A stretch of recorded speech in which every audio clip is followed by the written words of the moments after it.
If you feel enmity over with someone, you should call them first and give them good reception and feasts. Chanakya teaches us that befriend with enemies and end a hostility. The biggest strategy is terminating hostility. In the country strategy, there are many ways to achieve the same thing. Select different ways according to its situation, to each context, and win. If our attempt is not successful, what is next? There must be always another strategy to execute the target. Never ever stand only in one strategy.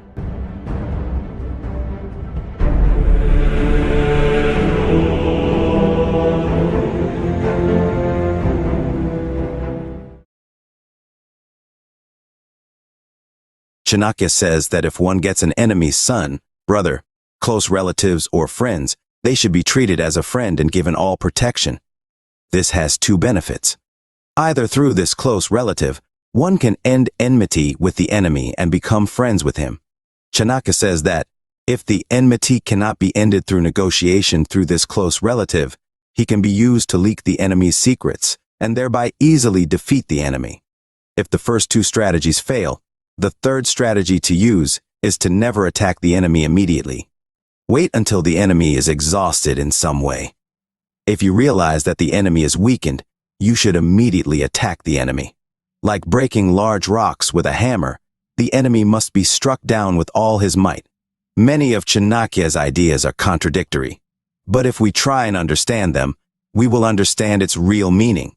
Chanakya teaches us that we should not apply the same tactics in all situations, but we should understand the person and the situation and formulate strategies. If not, the strategies we employ will backfire on us.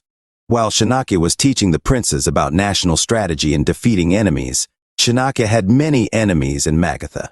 Some of the ministers and top officials were unhappy with this, as Nanda Maharaj and Chief Minister Amatya Raksasan implemented some of Chanakya's advice to end corruption and nepotism. The anger they feel when the comforts and economic benefits they have enjoyed for years are destroyed in one day. So, they organized.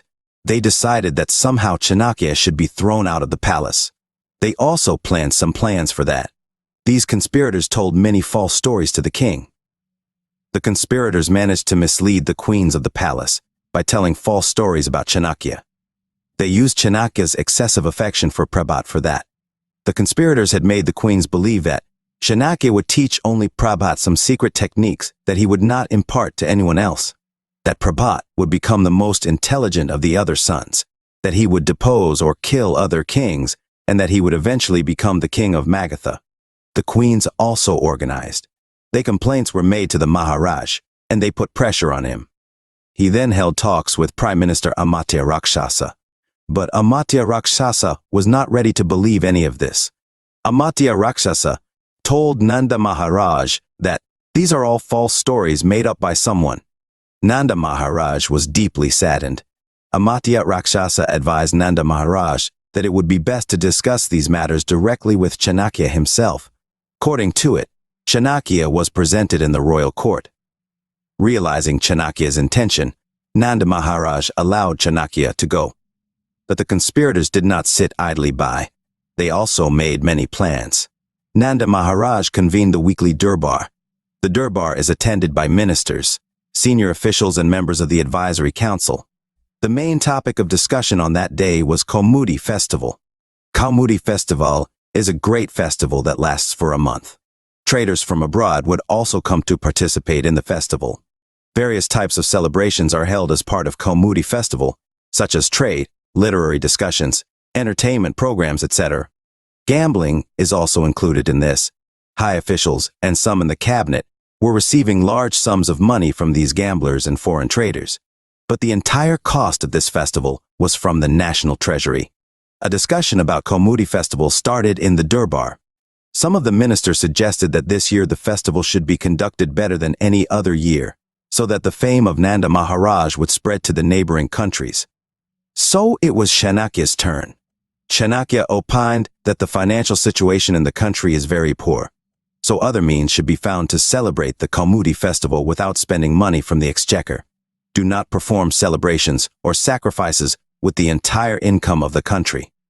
That is absolutely stupid and cannot be justified. Such acts are done by people who do not love or value their subjects. The kingdom's wealth has been squandered, and it is not proper royal dharma to celebrate lavishly. Emptying the coffers to preserve one's own name and pride will lead to regrets later. So find another way to make Kaumudi festival grand without spending money. Prime Minister Amatya Rakshasana, who heard Chanakya's opinion, asked Chanakya himself about the remedy for this. Taxes should be collected from the vendors who come to do business during the festival. Along with that, tax should be collected from the big traders in Magadha. A huge amount of advance tax can be bought to allow gambling. Chanakya explained that the Kaumudi festival can be celebrated with the money received. Chanakya's comments were strongly opposed by the ministers who had taken bribe money from all of them. They argued that collecting taxes from both foreign and domestic traders would cause great damage to the Maharaja's reputation. If tax is taken from gambling, most people will be reluctant to come to the festivities. Gambling is one of the main attractions of Kaumudi festival. If there is no gambling, the beauty of the festival will be diminished. The number of people participating in the festival will also decrease. It will be a disgrace to Nanda Maharaj. Chanakya tried to tell the after effects of all this, but the ministers stood united and spoke against Chanakya. They argued that Chanakya was trying to spoil the Kaumudi festival and thereby reduce the Maharaja's pride, both abroad and at home.